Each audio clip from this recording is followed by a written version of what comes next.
जब प्रेशर पड़ा हुआ था हॉस्पिटल्स पे, तो मुझे बड़ा फ़ख्र हुआ जिस तरह हमारे डॉक्टर्स ने, नर्सेज ने, मेडिकल वर्कर्स ने उस मुश्किल वक्त का जिस तरह सामना किया, तो मुझे अपनी कौम के ऊपर बड़ा फ़ख्र हुआ और अपने सारे हेल्थ वर्कर्स के ऊपर। और अभी भी हमने सब ने मास्क पहने हुए हैं। हमें एक ख़दशा है कि एक सेकंड वेव आ सकता है और थोड़ा थोड़ा इंडिकेशंस हैं कि हमारे केसेस थोड़े बढ़ रहे हैं। मुझे ज़्यादा खौफ हमारे उन शहरों में है जिधर पोल्यूशन ज़्यादा है, जिधर स्मॉग ज़्यादा है, जो अगले 2 महीने हैं। अगर इंशाअल्लाह अगर हमने ये सही तरह गुजार लिए तो उसके बाद मुझे इतना ख़दशा नहीं है। लेकिन लाहौर में ख़ास तौर पे अब से लेके नवंबर के एंड तक, जब स्मॉग आई होती है, जब वैसे ही वायरसेस ज़्यादा होती हैं, तो हमें बड़ा एहतियात करनी पड़ेगी सबको। और वो भी 3-4 और शहर हैं, कराची है, गुजरांवाला जिधर ज़्यादा है, फैसलाबाद और पेशावर, इधर ज़्यादा ख़तरा है। तो इसलिए मैं आज इस प्लेटफॉर्म से भी रिक्वेस्ट करना चाहता हूँ अपने पाकिस्तानियों को कि बड़ा देख के ये अगले 2 महीने गुजारें, क्योंकि असल तो प्रेशर पड़ता है हमारे। आज मैं 3-4 बातें आपसे करना चाहता हूँ, क्योंकि डॉक्टर्स कम्युनिटी एक ऐसी कम्युनिटी है जिनके सिर्फ यही नहीं कि वो एक काम कर रहे होते हैं सोसाइटी में, जो सबसे ज़्यादा अल्लाह का काम होता है कि दुखी लोगों की तकलीफ़ों दूर कर रहे होते हैं। और दूसरी चीज़ ये कि वो ओपिनियन मेकर्स होते हैं, क्योंकि लोग डॉक्टर से बात करते हैं, बल्कि डॉक्टर से वो बात करते हैं जो अपने घर वालों से भी नहीं करते। तो वो ख़ास एक माशरे में उनका मुकाम होता है और माशरों में इज़्ज़त होती है डॉक्टर्स की। तो सबसे पहले कि देखें, मेरा जो एक्सपीरियंस सब मेडिकल प्रोफेशन से हुआ जब मेरी वालदा को कैंसर हुई, और तब पहली दफ़ा मुझे अंदाज़ा हुआ कि पाकिस्तान के हॉस्पिटल्स, उनकी स्टैंडर्ड गिरती जा रही थी। यानी मेरी सारी फैमिली, हम मेयो हॉस्पिटल में पैदा हुए थे और हमारे गवर्नमेंट हॉस्पिटल्स की बहुत अच्छी स्टैंडर्ड थी जब हम बड़े हो रहे थे, सिस्टम्स अच्छे थे। आहिस्ता आहिस्ता हमारे हॉस्पिटल्स की स्टैंडर्ड नीचे जानी शुरू हुई, और उसकी एक बहुत बड़ी वजह ये थी कि जो एक नेशनलाइजेशन हुई हॉस्पिटल्स की और स्कूलों की 70s में, उसका बहुत बड़ा नुकसान हुआ। और क्योंकि मैं उसको एक वाटरशेड समझता हूँ कि उसके बाद हमारे स्कूलों की भी स्टैंडर्ड नीचे चली गई, गवर्नमेंट स्कूल्स नीचे चले गए, हमारे गवर्नमेंट हॉस्पिटल्स नीचे चले गए, और फिर प्राइवेट स्कूल्स भी आने शुरू हुए और प्राइवेट हॉस्पिटल्स भी आने शुरू हो गए। और उसकी वजह यह थी कि सज़ा और जज़ा ख़त्म हो गई। जब से अल्लाह ने दुनिया बनाई है, जिस सिस्टम में सज़ा और जज़ा ख़त्म होती है, वो सिस्टम नीचे चला जाता है। क्या वजह है कि मैं मेहनत करूं और मुझे भी उतने ही पैसे मिले, और वो जो एक डॉक्टर मेहनत ही ना करें? जब जिस सिस्टम में ये होता है, वो सिस्टम कभी compete नहीं कर सकता। तो जब हमारा ये सिस्टम आया और आहिस्ता आहिस्ता ये जो सबकी प्रमोशन हो जाती थी और फिर सबकी सैलरी इंक्रीज़ हो जाती थी, कोई तमीज़ नहीं की जाती थी कि मेहनत कौन कर रहा है और कौन मेहनत नहीं कर रहा, उससे डिटीरिएशन हमारे हॉस्पिटल्स में आनी शुरू हुई। और यही हमारा गवर्नमेंट स्कूलों के अंदर आहिस्ता आहिस्ता वहाँ भी डिटीरिएशन शुरू हो गई।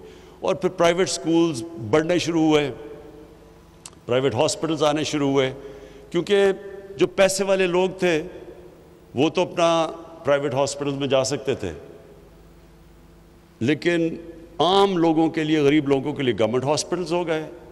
और क्योंकि सिर्फ गरीब जाना शुरू हुए तो उनकी और स्टैंडर्ड नीचे जानी शुरू हो गई, अकाउंटेबिलिटी कम हो गई।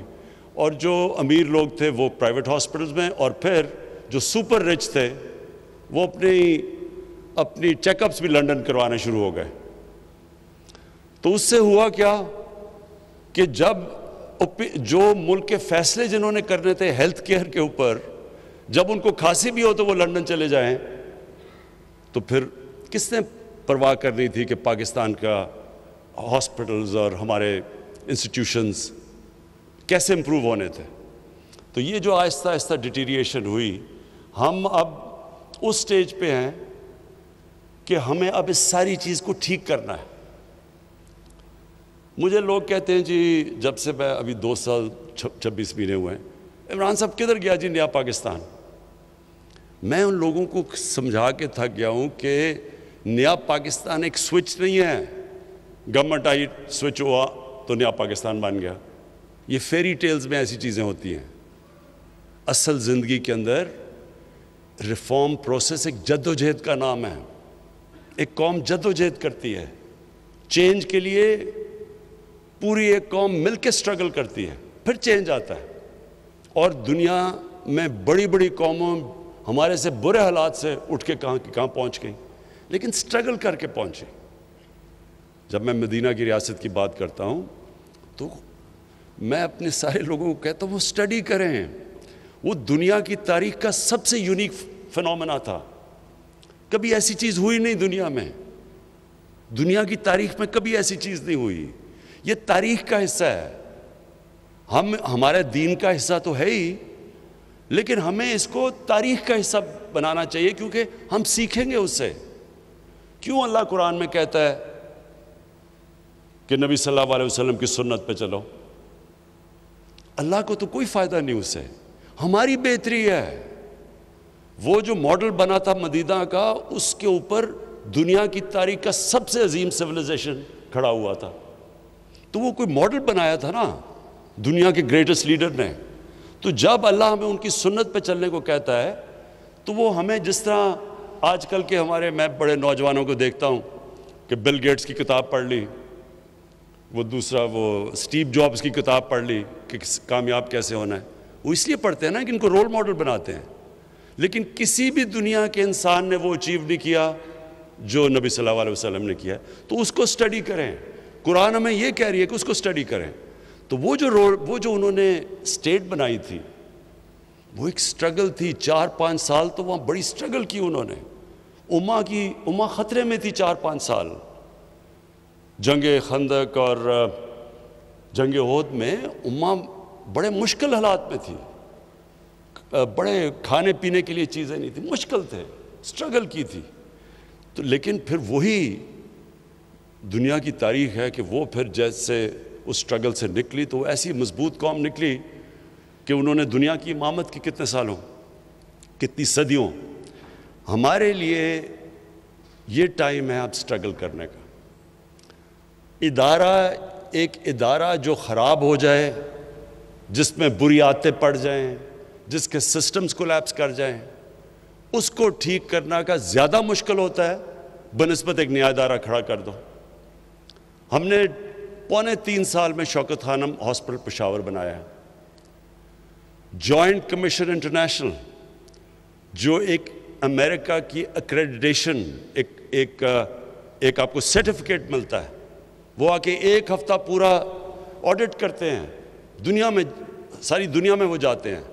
और वो फिर आपको, जब आपको सर्टिफाई करते हैं कि जॉइंट कमीशन इंटरनेशनल की आपको सर्टिफिकेट मिली, इसका मतलब उन्होंने सर्टिफाई किया कि वो इंस्टीट्यूशन इंटरनेशनल स्टैंडर्ड की है। तो दोनों शौकत खानम, पहला ये लाहौर वाला और फिर जो पेशावर में 3.25 साल में बना, दोनों को जॉइंट कमीशन इंटरनेशनल का सर्टिफिकेट मिल चुका है। मीनिंग कि एक नया हॉस्पिटल बनाना 3 साल में एक इंटरनेशनल स्टैंडर्ड का हॉस्पिटल बन गया। लेकिन जो पुराने हॉस्पिटल थे पख्तूनख्वा के, lady reading hospital, Khyber medical college, इनके लिए जो हमने रिफॉर्म करने की कोशिश की, ये बड़ा लंबा प्रोसेस है। उसमें अदालतों में जाना पड़ा, स्टे ऑर्डर्स हो गए, सज़ा और जज़ा का कॉन्सेप्ट नहीं था। किसी को जो काम नहीं कर रहा उसको निकालते थे, वो जाके स्टे ऑर्डर ले लेता था। सिस्टम्स बड़े मुश्किल थे चेंज करने के लिए, बुरी आदतें पड़ चुकी थी। तो वो जो आहिस्ता आहिस्ता प्रोसेस हुआ, वो डॉक्टर फैसल ने बताया नहीं आपको कि वो जो हमने रिफॉर्म्स करी हैं उनको, और रिफॉर्म है क्या? MTI रिफॉर्म क्या है? प्राइवेटाइजेशन है? प्राइवेटाइजेशन नहीं है, उनको ऑटोनमाइज करना है। कि वो हॉस्पिटल चले मेरिट के ऊपर, सिलेक्शन हो मेरिट पे, फिर सजा और जजा हो, जो काम करता है वो ऊपर आए, जो नहीं करता उसको निकाला जाए, जो कि दुनिया में सारे क्वालिटी हॉस्पिटल्स में होता है। तो जो वो सिस्टम बना रहे हैं सजा और जजा का और मेरिट का, इसका नाम है हॉस्पिटल रिफॉर्म्स, जो MTI है। और इसके ऊपर जान के, और मैं ये कह रहा हूँ जान के, क्योंकि यहाँ वो छोटे छोटे माफिया बैठे हुए हैं जो चेंज नहीं आने दे रहे। चेंज जो होता है ये क्यों मुश्किल होता है? आप रिफॉर्म करना चाहते हैं, क्यों रिफॉर्म्स मुश्किल है? रिफॉर्म्स मुश्किल इसलिए हैं कि एक छोटा सा माफिया बैठ जाता है, वेस्टेड इंटरेस्ट बैठ जाता है, जो फायदा उठा रहा होता है करप्ट सिस्टम से। तो जब आप चेंज करने जाते हैं, वो आराम से तो नहीं हाथ खड़े करके कहने लगे कि हाँ जी चेंज कर दो, जिनकी एक पूरा जिनके मुफादात जा रहे हैं। तो यही वहाँ हॉस्पिटल के अंदर भी यही प्रॉब्लम कि हर जगह वो छोटे छोटे लोग बैठे थे, उनकी पहुंच थी हाई कोर्ट के जजेस पे, वो सीधे जाके स्टे ऑर्डर ले लेते थे। एक ही वकील होता था, वही वकील उन सबको रिप्रेजेंट करता था वेस्ट इंटरेस्ट, वो जाके स्टे ऑर्डर्स ले लेते थे। तो हर जगह पे रुकावटें हुई, लेकिन चेंज आ गया है। आज माशाल्लाह अगर आप देखें HMC में, खैबर मेडिकल में, लेडी रेडिंग, अभी इन्होंने एक हॉस्पिटल की जो नई अब उनकी बिल्डिंग बनी है, क्वालिटी बिल्डिंग्स बनी है। तो इसी तरह सारे पाकिस्तान के गवर्नमेंट हॉस्पिटल्स को हमने रिफॉर्म करना है, और ये रिफॉर्म प्रोसेस आहिस्ता आहिस्ता होता है, इसमें लोगों को आहिस्ता आहिस्ता समझ आती है। लेकिन क्यों ये कामयाब होगा?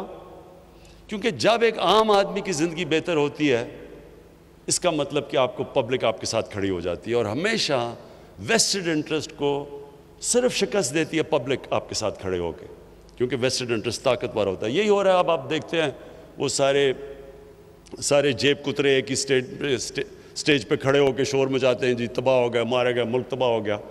वो क्या है कि उनकी पहली दफ़ा उनको नज़र आ रहा है कि उन्होंने जो इस मुल्क में चोरी की, जो मुल्क से गद्दारी की, उनको अब अकाउंटेबल, उनका एहतसाब होगा।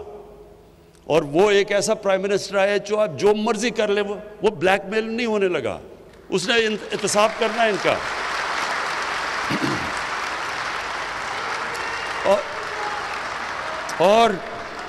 और इंशाअल्लाह आप ये देखेंगे, ये मेरी बात मान लें, ये पाकिस्तान के डिफाइनिंग मोमेंट्स हैं, फैसला कुन वक्त है पाकिस्तान का। ये सारे जो 30 साल से इस मुल्क में बार बार इन्होंने बारियां ली हैं, ये सब इकट्ठे उसी तरह ही हैं जिस तरह वो हॉस्पिटल में छोटा सा माफिया इकट्ठा हो जाता है, चेंज नहीं आने देता। ये भी चेंज डरे हुए हैं कि इनको तो ज़्यादा नुकसान होगा चेंज से, लेकिन डॉक्टर्स की तो सिर्फ रोज़ी जाएगी। जो रोक रहे हैं इनको तो खैर इन्होंने जेलों में जाना है। जो हॉस्पिटल रिफॉर्म्स हैं वो ही रास्ता है आगे पाकिस्तान का। हमारे हॉस्पिटल्स, ये बिल्कुल नहीं होना चाहिए कि सिर्फ गरीब आदमी गवर्नमेंट हॉस्पिटल में जाए और वहाँ उसको जैसा इलाज सब स्टैंडर्ड मिले, और सिर्फ पैसा हो तो आपको अच्छा इलाज प्राइवेट हॉस्पिटल्स में मिले। दूसरी चीज़, हेल्थ कार्ड, इंसाफ हेल्थ कार्ड। देखें, हमें पख्तूनख्वा में जब आए तो 2-3 साल तो मुसलसल ये सुनना पड़ा, जी किधर है नया पख्तूनख्वा। सारे हमें कहें जी किधर है, जी किधर है तब्दीली। तो जब रिज़ल्ट आया 5 साल के बाद, तो कभी भी पख्तूनख्वा में ये नहीं हुआ कि एक हुकूमत को उन्होंने दूसरी दफ़ा बारी दी हो। इस बारी एक हमारी कोलिशन हुकूमत थी। जब इलेक्शन हुआ तो 2/3 अक्सरियत मिली हमें।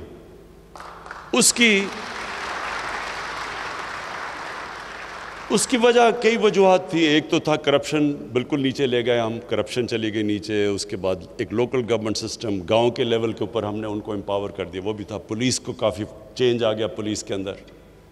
लेकिन जो सबसे ज़्यादा वजह अवाम खड़ी हुई तहरीक इंसाफ की हुकूमत के साथ, हमें वोट दिया, वो था सेहत कार्ड। और वो क्यों था? देखें, आप तसव्वुर करें, और आप डॉक्टर्स हैं, आप देखते होंगे, सोचें गरीब घर है, दिहाड़ीदार है, सारा दिन वो मेहनत कर रहा है, मुश्किल से वो पैसा बनाता है कि अपने बीवी बच्चों को वो खाना सही दे दे। उस घर के अंदर अगर बीमारी हो जाती है, इमेजिन करें कि वो क्या करेंगे। सारा घर गुर्बत के नीचे चला जाता है। ये सारी रिसर्च शो करती है कि पॉवर्टी, गुर्बत, उसकी एक बहुत बड़ी वजह यह है कि गरीब घराने में बीमारी हो जाती है। मैंने जब ये शौकत खानम जो हॉस्पिटल क्यों बनाया कि एक मैंने गरीब कैंसर का मरीज़ देखा, मैं मेयो हॉस्पिटल के बाहर डॉक्टर की इंतज़ार कर रहा था। उस गरीब वो सारा दिन बेचारा मजदूरी करता था और दिन को रात को बैठता था अपने भाई के साथ जो कि जिसको कैंसर हुई थी। तो तब मैंने सोचा कि हम जिनके पास सब कुछ है, हमें इतनी अजाब पड़ा हुआ है कि हमारे घर में कैंसर है, तो उन बेचारे गरीब घरों में क्या हो रहा होगा। वो था कॉन्सेप्ट शौकत खानम का। लेकिन उसका सेकंड कॉन्सेप्ट ये था कि जब एक गरीब आदमी हॉस्पिटल में आए तो उसको बिल्कुल उसी तरह ट्रीट किया जाए जिस तरह जो मरीज़ पैसे दे रहा है उसको ट्रीट किया जाए। ये मैंने किधर देखा, मैं अपनी जब वालदा को अमेरिका इंग्लैंड लेके गया,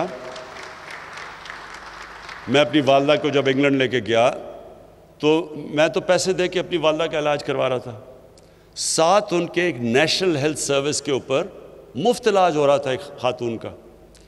मैंने देखा कोई डॉक्टर और नर्स फ़र्क नहीं कर रहे थे उन दोनों के अंदर, दोनों को एक ही तरह का इलाज कर रहे थे। आज मुझे फ़ख्र है और आप ख़ुद जाके चेक कर सकते हैं, शौकत खानम हॉस्पिटल में गरीब और अमीर मरीज़ के अंदर कोई फ़र्क नहीं किया जाता।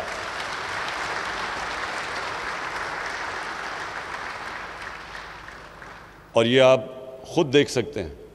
अच्छा, अब मैं आपको जो इंटरेस्टिंग बात बताना चाहता हूँ, क्योंकि आज मेरी मीटिंग हुई, doctor Yasmin finance minister Punjab के वो बैठे हुए और फिर उस्मान बुज़दार, तो जो मेरी आज इनसे बात हो रही थी मुझे याद आ गया आज से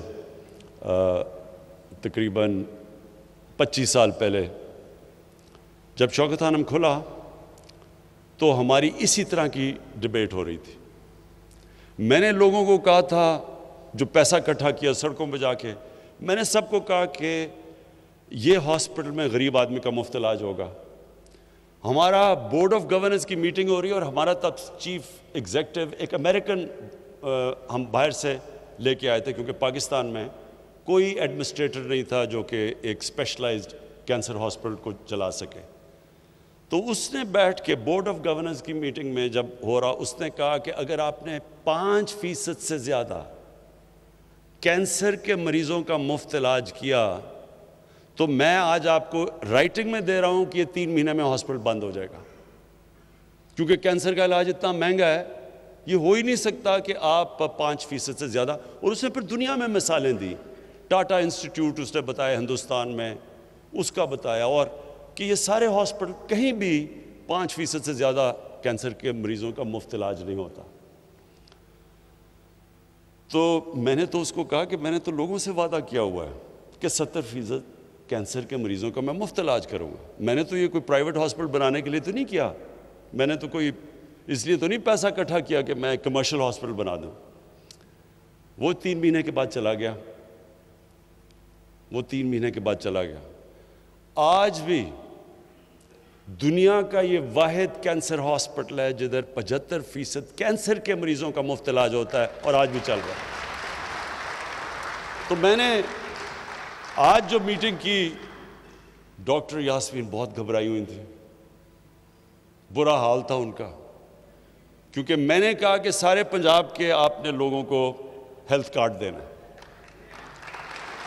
तो और मैं ये भी बता दूं कि पख्तूनख्वा में उन्होंने फैसला कर लिया है कि सारे पख्तूनख्वा के लोगों को हेल्थ कवर देंगे, हेल्थ कार्ड देंगे। ये बहुत बड़ी बात है। डेवलप मुल्कों के अंदर, अमीर मुल्कों के अंदर भी ये नहीं होता कि सारी यूनिवर्सल हेल्थ कवरेज अमीर मुल्कों में भी नहीं है। तो जब मैंने इनको बताया कि पख्तूनख्वा में उन्होंने कर दिया तो आपको भी पंजाब में करना है, तो उन्होंने बड़ा कहा जी पंजाब बहुत बड़ा है, पता नहीं किधर से पैसे आएंगे, 40 अरब, पता नहीं कितने अरब।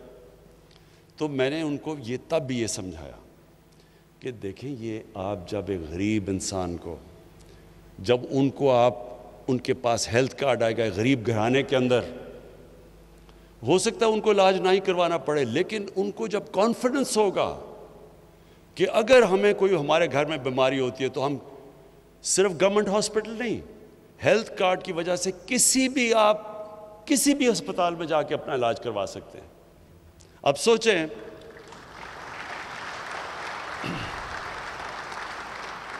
पहले तो सोचें कितनी बड़ी नेमत है हमारे आम लोगों के पास, दिहाड़ीदार के पास, मजदूरों के पास, गरीब लोगों के पास, बेवाओं के पास, जब उनके पास हेल्थ कार्ड हो। दूसरा, ये मेरा ईमान है कि अल्लाह की बरकत आती है। आज शौकत खानम, आप मुझे बताएं कि कौन सोच रहा था कि 70 करोड़ में हॉस्पिटल बनता है और सालाना जो सिर्फ गरीब मरीजों का खसारा होता है, गरीब मरीजों के कैंसर के मुफ्त इलाज का खसारा शौकत खानम का वो 6 से 8 अरब रुपया है। 800 करोड़ रुपया है जो कि हॉस्पिटल 70 करोड़ में बनाता है सालाना गरीब का इलाज। ये हम नहीं कर रहे, ये अल्लाह की बरकत आती है, वो गरीब की आवाज़ सुनता है। जब तकलीफ में इंसान होता है, जब बीमार होता है, उसकी अल्लाह आवाज़ सुनता है। मेरा ये ईमान है कि इंशाअल्लाह आप फेजेस में करें। डॉक्टर साहिबा, पहले फेज़ में जो बिल्कुल कमज़ोर तबका है उसका इलाज शुरू करें, उनको हेल्थ कार्ड दें। सेकंड फेज़ और उसमें बेवाओं को इंक्लूड करें, उसमें ये हमारी जो ट्रांसवेस्टाइट कम्युनिटी है इनको इंक्लूड करें, सबको, हर कमज़ोर तबके को आप इसके अंदर इंक्लूड करें। और उसके बाद फिर हम ऊपर जाएंगे और इंशाअल्लाह सारे पंजाब के अंदर 1 साल तक सारे पंजाब को आप कवर करें, ताकि हर पंजाब में हर शहरी के पास हो हेल्थ कार्ड। उसे कम से कम पता हो कि स्टेट हमारे साथ खड़ी है, मुश्किल वक्त में स्टेट मेरी मदद करेगी, मेरे पास कार्ड है। और इससे मैं एक और भी आपको चीज़ बता दूं, इससे सारा जो हमारा आइडिया है हेल्थ सिस्टम का, जो हम पूरा एक हेल्थ सिस्टम नया लाना चाहते हैं, ये सारा पंजाब का और केपी का हेल्थ सिस्टम बदल जाएगा। वो कैसे? जब हेल्थ कार्ड में लोगों के पास वो जाके कहीं भी जाके इलाज करवा सकेंगे, तो इससे नए हॉस्पिटल्स बनेंगे, लोग हॉस्पिटल्स बनाएंगे, देहातों में हॉस्पिटल बनाएंगे। इस वक्त क्योंकि वो समझते हैं जो देहातों में लोगों के पास पैसा नहीं है, कोई हॉस्पिटल नहीं बनाता। लेकिन जब एक लोगों के पास हेल्थ कार्ड आ जाएगा तो वो कहीं भी जाके इलाज करवा सकते हैं।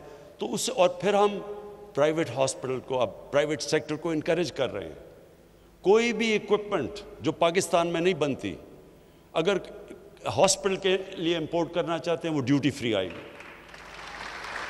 फिर अब ज़मीन, मैंने कहा है कि जो भी औकाफ की ज़मीन है, बड़ी ज़मीन पड़ी हुई है, उनके ऊपर कब्ज़े भी हो रहे हैं। और फिर ये जो वैक्यू ट्रस्ट की ज़मीन है, ये भी बड़ी ज़मीन पड़ी है, उनके भी कब्ज़े हो रहे हैं। इन सब ज़मीनों पे हम बड़े कंसेशनल रेट्स के ऊपर हम हॉस्पिटल बनाने के लिए उनको कंसेशनल रेट्स पे ज़मीन बेचेंगे, ताकि वो हॉस्पिटल बना सकें। तो हेल्थ कार्ड के साथ उनको इनकरेज करेंगे, प्राइवेट सेक्टर को। इससे सारे पाकिस्तान में इंशाल्लाह हमारा हेल्थ सिस्टम फैलेगा। और इससे और साथ साथ जो डॉक्टर फैसल ने कहा, पीएमसी की जो रिफॉर्म्स की हैं, हम अपने डॉक्टर्स की स्टैंडर्ड्स मेंटेन करेंगे, हम अपनी नर्सेस की स्टैंडर्ड्स, ये जो पीएमसी पाकिस्तान मेडिकल कमीशन होगी, ये सारा एक इंटरनेशनल बेस्ट प्रैक्टिसेस जो दुनिया में है वो अडॉप्ट किए हमने।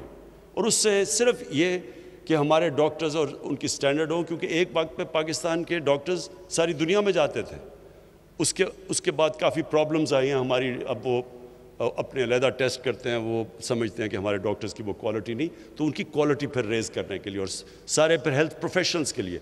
और फिर जो उन्होंने बात की डॉक्टर फैसल ने, कि जो ड्रग्स हमारी जो था ड्रग रेगुलेटरी अथॉरिटी जो थी, इसमें बड़े प्रॉब्लम्स हैं। ये एक बड़ा इसकी वजह से हमारी जो फार्मा इंडस्ट्री है वो बढ़ी नहीं है। हिंदुस्तान में गालिबन 40 अरब डॉलर की एक्सपोर्ट है। 40 अरब डॉलर की हिंदुस्तान एक्सपोर्ट करता है अपनी मेडिसिन्स। उसके मुकाबले में पाकिस्तान की ना होने की एक्सपोर्ट्स है, हालांकि यहाँ बहुत पोटेंशियल है। तो हमने फैसला किया है कि अपनी फार्मा इंडस्ट्री को पूरा इंसेंटिवाइज करेंगे, उनकी मदद करेंगे। और ताकि ये जो दवाइयों की कीमतें नीचे आएँ। जितनी हमारी फार्मा इंडस्ट्री बढ़ती जाएगी, इकोनॉमीज़ ऑफ स्केल आएंगी, हमारी दवाइयों की इंशाल्लाह आगे जाके क्वालिटी भी होगी और कीमतें भी कम होंगी। ये सारी रिफॉर्म्स हम कर रहे हैं। आखिर में मैं आप सबको जो लास्ट पैगाम देना चाहता हूँ वो ये है कि देखें, आपका बहुत बड़ा रोल है। आपने ये याद रखना है कि जिधर भी दुनिया में आप चले जाएं, ख़ास तौर पे आप मगरबी दुनिया में, ये जो आपका जो पाकिस्तान है, इसको एक अजीम मुल्क बनना ज़रूरी है। अब तक हमारी जो पढ़े लिखे लोग थे वो समझते थे, डॉक्टर कम्युनिटी भी, और बड़ी तकड़ी हमारी पाकिस्तान की डॉक्टर्स कम्युनिटी है अमेरिका के अंदर और यूरोप में भी, लेकिन अमेरिका में ख़ास तौर पे जो नॉर्थ अमेरिकन पाकिस्तानी फिजिशंस हैं, मेरा उनसे बड़ा इंटरेक्शन है, वो बड़ी पावरफुल कम्युनिटी है। लेकिन जो मैं हालात देख रहा हूँ इस्लामोफोबिया के, जो भी फ्रांस में हुआ है, और मैंने आज सारे मुसलमान मुल्कों के जो हेड्स ऑफ स्टेट्स हैं उन सबको मैंने आज ख़त लिखा है कि हमें सारों को मिल के मगरब को बताना चाहिए कि नबी सल्लल्लाहु अलैहि वसल्लम की हमारे दिलों में क्या जगह है, कितना प्यार और अकीदा उनसे। तो कितनी हमें तकलीफ़ होती है जब ये इस तरह की उनके ऊपर कार्टून्स या कुछ भी करते हैं, तो ये मुसलमानों को कितनी तकलीफ़ होती है। तो ये मुसलमान हेड्स की ज़रूरत है कि इनको, यूएन को, यूरोपियन स्टेट्स को, इन मगरबी स्टेट्स को, सबको बताएं, क्योंकि वहाँ ये चीज़ नहीं समझते। और ये जो चीज़ें हुई हैं अभी फ्रांस के अंदर, इससे जो मुसलमान बाहर रहते हैं उनके लिए बड़ी मुश्किल ज़िंदगी हो गई है। इस्लामोफोबिया बढ़ गया है, हेट बढ़ गई है उनके ख़िलाफ़। औरतें जो निकाब पहनती हैं उनको इंसल्ट किया जाता है सड़कों पे। मस्जिदों के बाहर अभी मैं भी देख रहा था फ्रांस में लोगों ने मस्जिद तोड़ी हैं। तो पहले तो हमें मुसलमान मुल्क में जो मुस्लिम लीडर्स हैं, हम सबको इकट्ठे होकर बताना चाहिए मगरब को कि ये, अगर आप यहूदियों की जो हॉलोकास्ट है उस पर आप इतने सेंसिटिव हैं, और ठीक है आप सेंसिटिव हैं क्योंकि उनके किसी भी ह्यूमन कम्युनिटी को तकलीफ़ होती है तो सेंसिटिव होना चाहिए, लेकिन हमारे लिए भी हमारी सेंसिटिविटी देखें कि हमारे लिए ये सबसे अल्लाह की जो किताब है कुरान और नबी सल्लल्लाहु अलैहि वसल्लम का जो प्यार है, ये सबसे ज़्यादा हमें तकलीफ़ देता है जब इसके ख़िलाफ़ इनकी कोई बेहुरमती करते हैं आप। लेकिन जो मैं आप सबको, डॉक्टर्स कम्युनिटी को कहना चाहता हूँ कि देखें, अब तक हम सोचते थे कि हम बाहर चले जाएंगे, वहाँ काम करेंगे और बाहर बड़े अच्छे पैसे मिलते हैं, लेकिन जो हालात बनते जा रहे हैं, ये पाकिस्तान को ठीक करना ज़रूरी है। ये पाकिस्तान को हम ऐसा मुल्क बनाएं कि किसी को बाहर जाने की ज़रूरत ना पड़े। यहाँ हम ऐसे सिस्टम्स ले आएँ, ये एक ऐसा मुल्क हो, और जो मेरी ख्वाब है एक दिन कि बाहर से लोग यहाँ नौकरियाँ ढूंढने आएँ, ये वो मुल्क बनना चाहिए। उसके लिए सारी कौम को, मैं फिर से कहता हूँ, स्ट्रगल करनी पड़ती है। आपने कोई भी बड़ा काम करे, डॉक्टर बने, आपको कितनी स्ट्रगल करनी पड़ती है। आप मेहनत करके डॉक्टर बनते हैं, फिर आपने स्पेशलाइज करना, मेहनत करनी पड़ती है। आप एक मुल्क को ठीक करने जा रहे हैं तो सारी कौम को मिलकर मेहनत करनी पड़ती है। लेकिन ये मैं आपको बता दूं, जो टैलेंट है हमारे पाकिस्तानियों में, जिस तरह के क्वालिटी के मैंने डॉक्टर्स, प्रोफेशनल्स, एंटरप्रेन्योर्स पाकिस्तान से बाहर देखे हैं, जब उनको अच्छे सिस्टम्स मिलते हैं, जो उनकी क्वालिटी है, वो सिर्फ इसलिए है कि वहाँ सिस्टम बेहतर है। वही सिस्टम हम पाकिस्तान में ठीक कर रहे हैं, और आप सब ने मेरी मदद करनी है यहाँ के निज़ाम को ठीक करने के लिए और एक अजीम मुल्क बनाने के लिए। बहुत बहुत शुक्रिया।